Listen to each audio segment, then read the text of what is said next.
Bismillahirrahmanirrahim.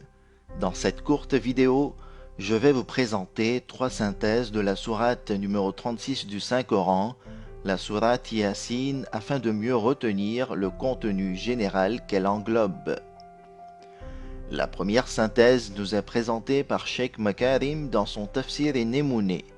Selon lui, les principaux sujets de cette sourate sont 1. La prophétie, le Coran et la guidance divine. 2. Récit de l'appel de trois prophètes envoyés vers un peuple.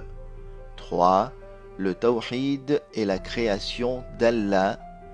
Et quatrième sujet, l'au-delà, ses étapes et ses détails. La seconde synthèse est celle proposée par Allama Tabatabai dans son Tafsir al-Mizan. Ce dernier a regroupé le contenu de cette sourate en trois thèmes. Le premier, la prophétie, l'attitude des gens face à l'appel et leur réaction. Le but de l'appel des prophètes est leur perfectionnement dans leur aspiration au bonheur et l'éloignement du malheur. Le deuxième thème, le tawhid et les signes de l'unicité d'Allah. Le troisième et dernier thème, l'au-delà, la résurrection, la distinction entre les vertueux et les mauvais et leur finalité.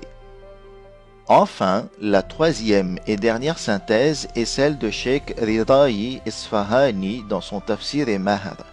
Sa synthèse est partitionnée en deux parties. La première évoque les objectifs de cette sourate qui sont rappeler le tawhid, rappeler l'au-delà et confirmer la prophétie et le Coran.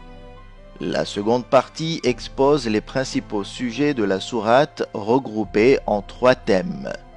Les sujets relatifs au dogme sont A. La grandeur d'Allah dans l'univers. B. Différentes indications sur l'au-delà, les modalités de la résurrection, les interrogations et réponses du jour de la résurrection. C. La prophétie du prophète de l'islam et le noble Coran.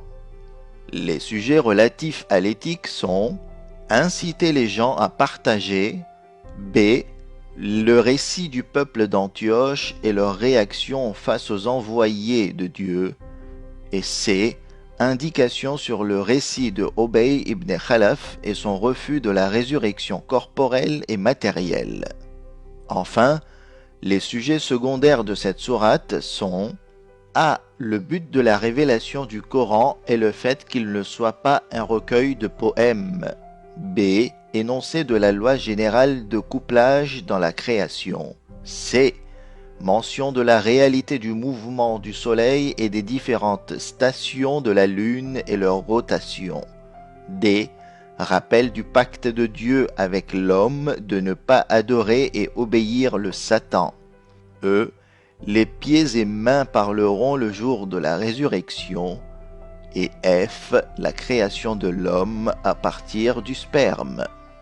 Vous pouvez retrouver le résumé de cette sourate sur ma page Facebook. Merci et à bientôt.